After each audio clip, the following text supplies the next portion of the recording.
Hello everyone, this is a Mercedes FBS4 EZS EIS cleaning tutorial for the no start condition where the IC says take your key and the malfunction indicator lights do not illuminate when the key is turned. You're going to need a T8 to remove these 3 screws out of the back of this ignition switch. One of them will be hidden underneath this sticker.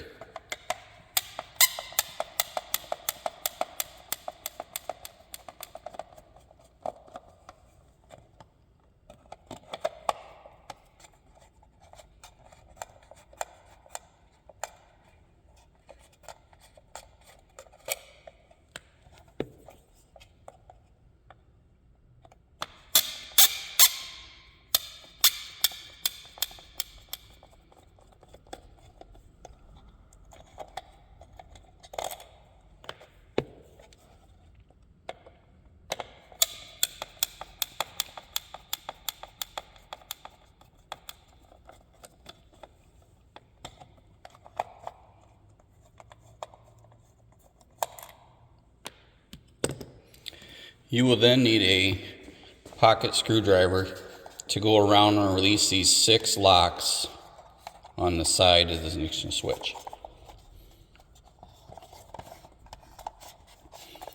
As you do that, you'll want to gently push up on the back cover.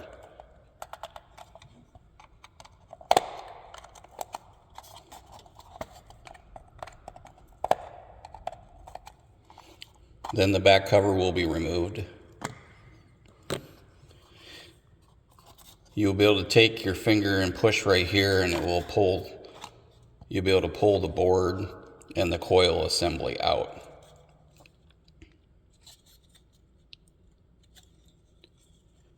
On the back of the board, you will see there is one switch right here, as well as there's more on the inside.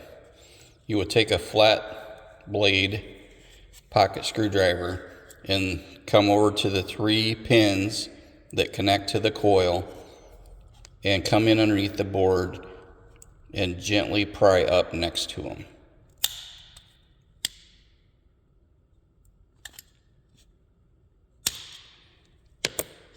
That will release the board from the coil assembly. Be careful not to break these tiny little wires. The inside of this board will look like this. You'll have another switch right here, as well as these 3 micro IR beam switches. What I believe is happening is those 3 switches are getting dirt or debris blocking the beam. The beam shoots from one side of the tower to the other.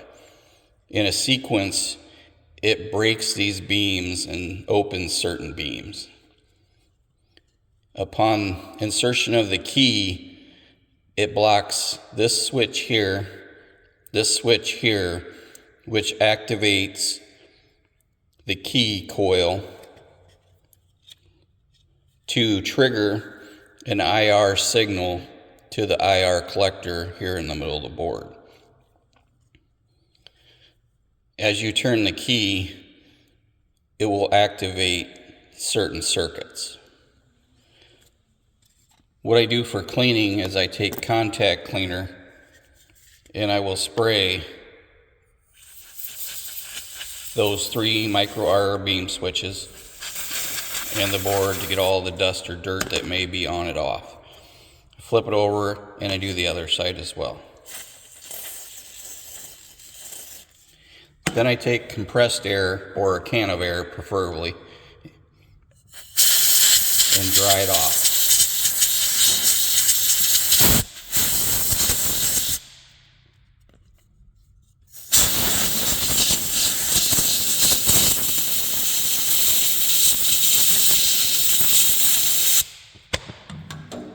Then I take a toothbrush and come in here and try to gently clean anything that might be left inside those little holes where the IR beam comes up.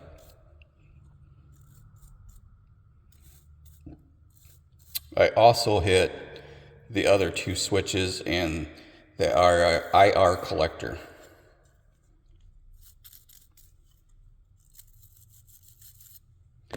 I then repeat the process with the contact cleaner.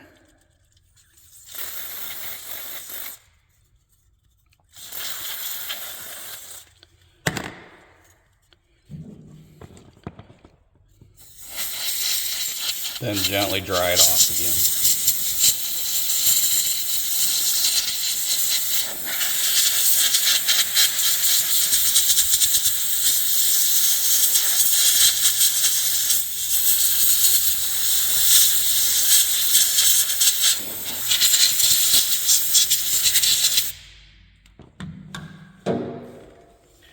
After that, you can also clean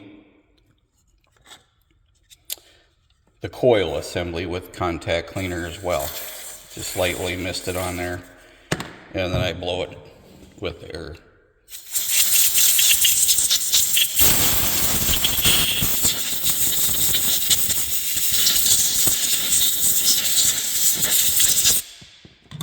After that, you can reassemble it.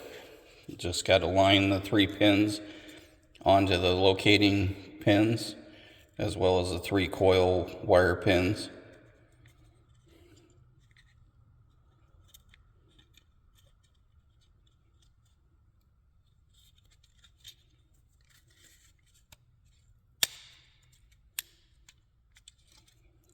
And then carefully just hold these while you kind of pull the board down on it. After you're all lined up on there, you'll be able to insert this back into the switch.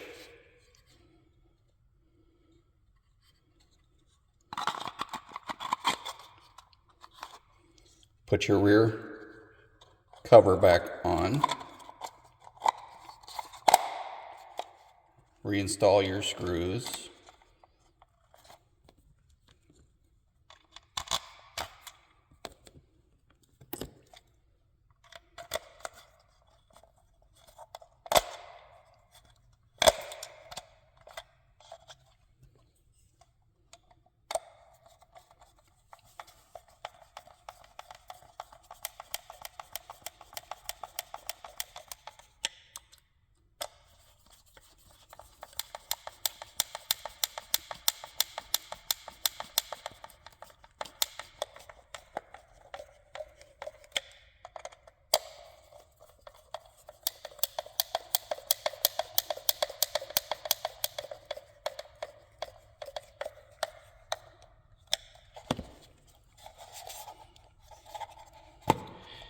Then you will need to reinstall it and clear all your codes, because when you remove this, you will have codes that will be set.